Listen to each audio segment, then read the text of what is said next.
I think it's been about 8 years ago that I went to a dentist, and he finally pulled some teeth, put dentures in the bottom, dentures in at the top.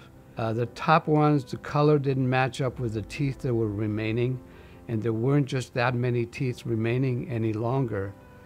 And one tooth in particular anchored the whole the upper denture. And eventually, that one tooth that anchored the upper dentures on my left front eventually rotted out and had to be removed to be able to make fresh teeth for me that are probably more beautiful than new ones, than the original ones.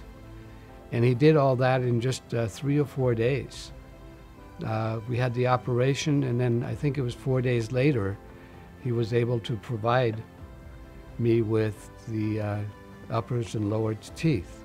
Well, it was one of the most thrilling moments of my life, because it reminded me so much of the beautiful teeth that I had when I was young. And here they are back again, and I could smile. I didn't have to worry. Didn't have to be concerned about what people thought of me. And so now I just broadly smile at people. And that's not been the case probably for the last 25 years.